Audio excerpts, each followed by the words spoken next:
Okay, so I haven't got much paper today, but I've got enough, quite a few reams, 20, 30, maybe 50. That's all I've got, so once I'm out I can't carry on.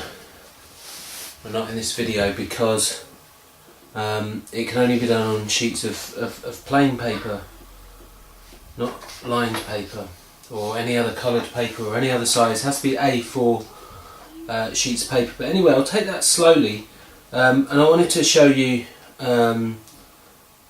another way that it can be done that I've done recently, which I quite like. I was given these recently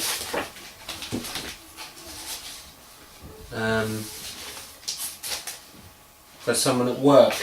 They were just showing me them. They're those plastic wallets that you get, but there's a red one. I'm going to put that down there. A yellow one, like that. And if I just move that back a bit. A green one.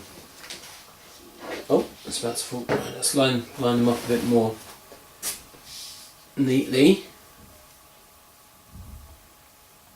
Maybe the camera picks them up a little bit.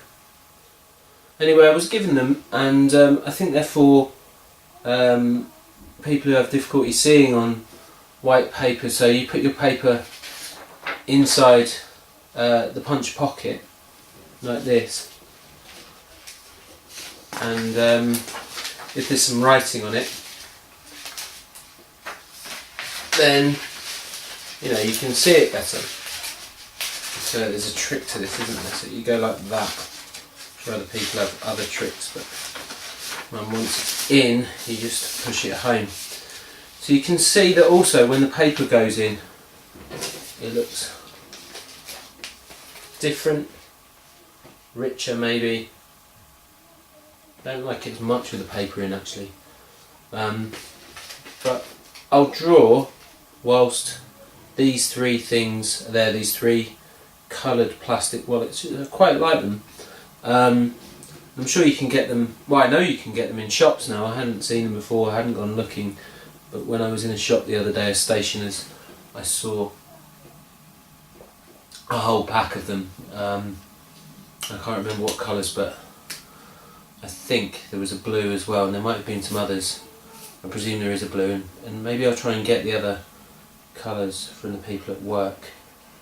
But to get the thing sort of accidentally, rather than go searching for these things with which to draw the yellow line next to, or as part of the practice, as part of doing it. So there you go. Again, yellow line. I'll bring this right up to the camera because I know you can't see them. Normally, might not be able to see that one, but maybe that's part of it. For you, I can see them. Lovely yellow. These highlighters. I've got 4 of them here. That one, which is running out, and I've got a crayon and a pencil still, which are still rarely switched to the crayon or the pencil. And the pieces of paper, when I throw them in there, they don't rattle down as much because the box is getting quite full now. Put that tea down there. The box is getting quite full. I think, there must be close to 2,000 sheets in there, and with another 500 or so, and then it will be done, and I'll seal it, and start another one. And it's got a funny date on it, this one, 2006, because I had the idea to do this whole project essentially like this. So certainly the yellow line part, not necessarily with the punch pockets or other things, but I had the idea in 2006. I started doing it a little bit. I enjoyed it, but I never continued it. So there was a massive lag really from 2006 until 2014 or 2015. So really the project is 2015-2016. But some of the sheets of paper with yellow lines at the bottom are from 2006, and those sheets I think were mostly done in pencil. Although I won't revisit the drawings, any of the drawings, as I'll seal the box. It's not particularly important for me to look back at these. I may decide that I'll open the box at some point. It's not struck me that I'll go back and look at these things. But I'm aware that they are in an order, and I'm aware that they carry some sort of memories of mark making, and also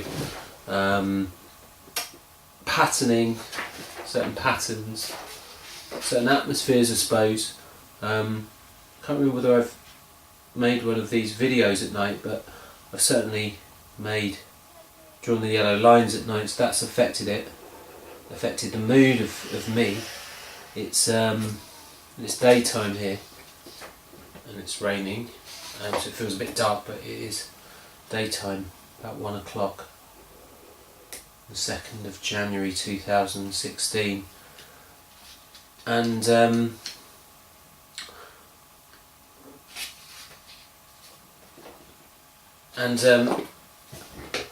yeah, the mood can affect it. Let's see what happens if I was going to put a yellow line into another punch pocket. So remember, there's one in the green one. That's what the green one looks like, with a piece of paper in it, a blank piece of paper. And then here's the red one. I'll see if I can, and it's got a yellow line on it, this sheet. See if I can slot a little bit of that down and push it down so you see it going down, and the colour possibly changing, and maybe you can pick up the line. It's almost the end. And of course I can't leave that in there forever, because that belongs in the box, because it's got a yellow line on it. This one I could leave it in there forever, or do something else with it.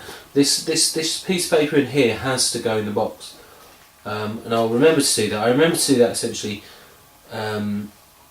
through taking all the paper out of the punch pockets. That's a rule for this particular task. I'm also going to swap them over a little bit. So now we've got green, yellow and red there, and I'll do some drawings in terms of that. A very short line there. I did this rather interesting line the other night, which I think I haven't done before, and it's a diagonal, so hopefully the camera will pick this up. Draw it a bit closer here, see if you can get my hand movement. Right in the centre of the sheet, and at the bottom, and it's going to be very, well, not very tiny, not the tiniest there is, but a kind of a movement. And there it is. It looks kind of smart, but also out of place, because it's sort of floating. And the other lines don't really float if they're vertical or horizontal. They're divisions. They sort of break things off, even if they don't go all the way across the page. A bit like the lines in a Mondrian painting, or the late Mondrian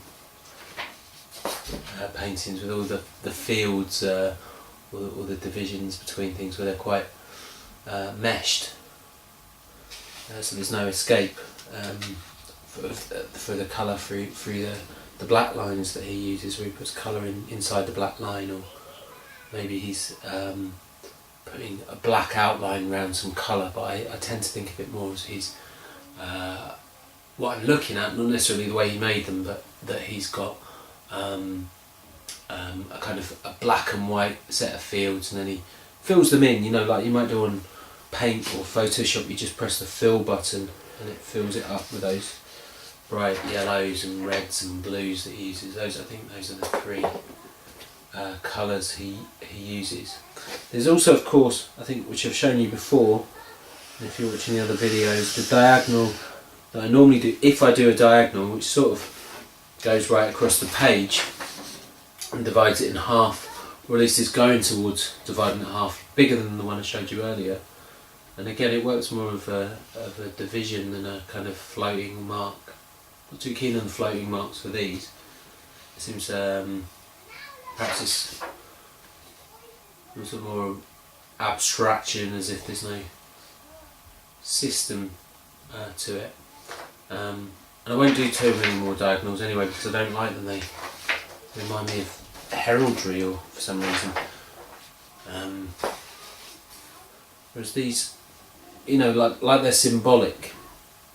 Maybe because those shields that you have in heraldry, you know, so often have on one half such and such, and on the other half such and such. You know, maybe two kingdoms or a story on the shield. I'll put another sheet inside these sheets, and it in some way works as a timer for this particular performance. Not that I'm in a rush, and there's no clock, but it works as a timer, so that in this performance you're watching, we had the empty punch pockets. Now they're filled up with the pieces of paper. Remember the yellow and the green have blank pieces, and the red has one with the yellow line. So they're empty. I've put pieces of paper in them, and then when I take the pieces of paper out, then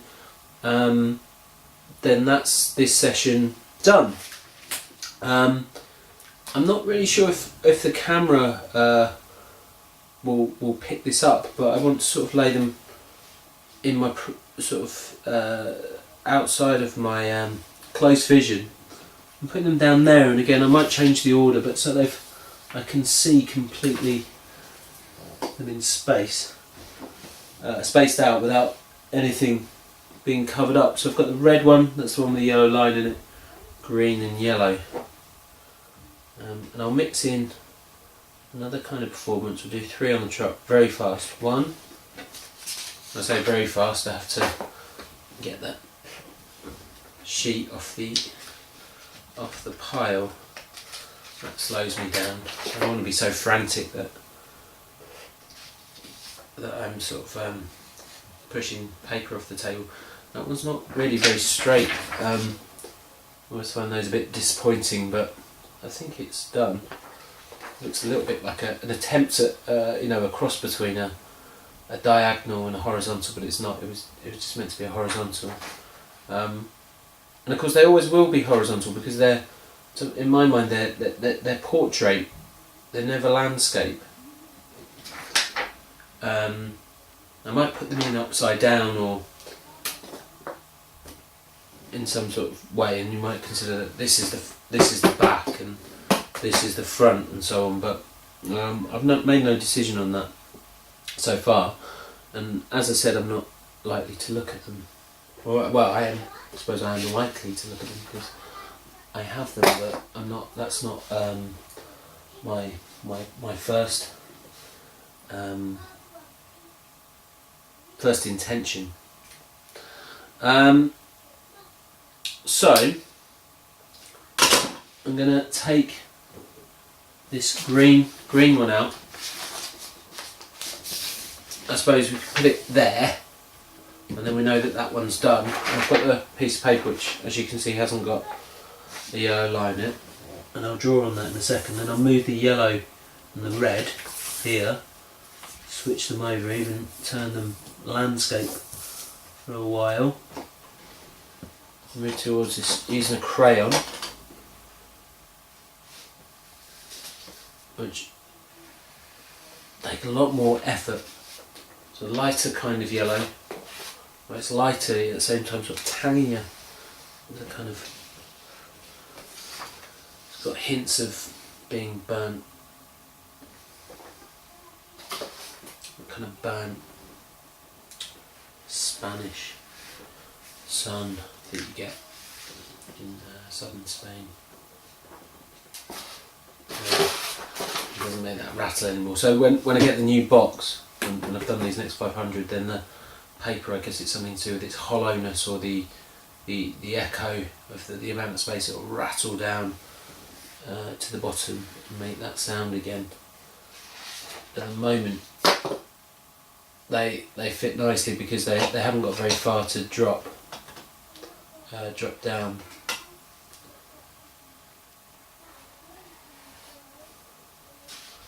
Or like maybe a mouth of what are they called, like the Terrorhawks. Some puppets, Jerry Anderson puppets that were cubes, I think, or circles, and they had little lines of faces and crosses for eyes, I believe. I forget. A bit like a acid face, a smiley, as they're now called. Okay. So, 1, like working down a ladder. 2, I should put that one in. And then just as I lift this one up, try and remember so it's a bit lower. 3, I do 5 rungs, like 5 rungs on a ladder. 4, that's very near the bottom. And 5, this will be the 5th one. 5th, right at the bottom. That marks a good stage, I think, to get the red out. Remember the red was the one that had the yellow line in it. I'll take that out. Of course I don't need to draw on it anymore. And I'll pop that straight in.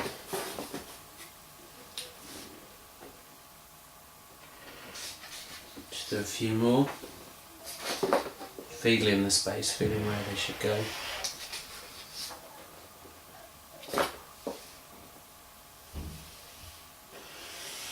These ones that are right in the centre, I think I said before, that too much like maybe like crucifixions or monuments. I'm not so keen on them. The ones that are more subtle.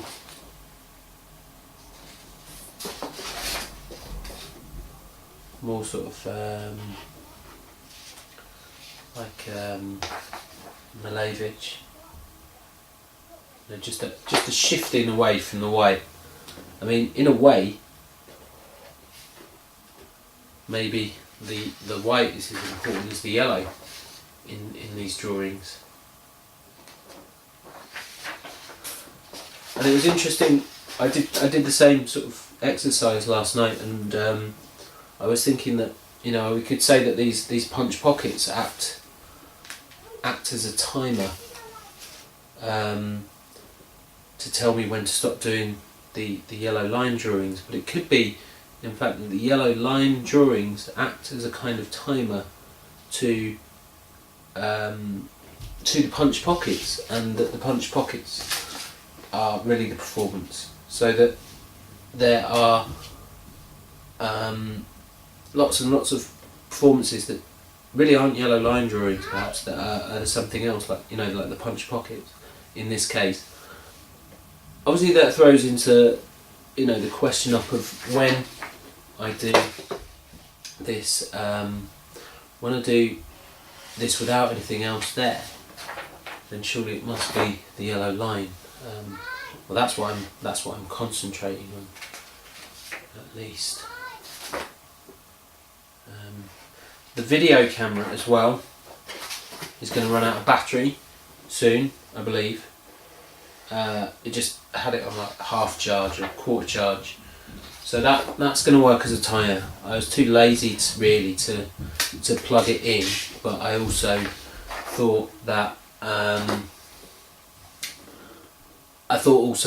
you know, that would work as a timer. I'm not quite sure what happens if the camera cuts out before I press stop, whether it records that part. So what I want to do is to make sure that I turn it off before the 29 minutes is up. Hopefully I haven't been talking that long for purposes of the video, so that it's definitely captured. So I'll put those leaves over. Oh, sorry. Oh. As I said, I knew this was going to work as a timer, but I'd forgotten that the yellow punch pocket actually still has a piece of paper in it. I better do that one. Not much thought gone into that really. It's a more mechanical kind of thing. Close the box up, put the pen away.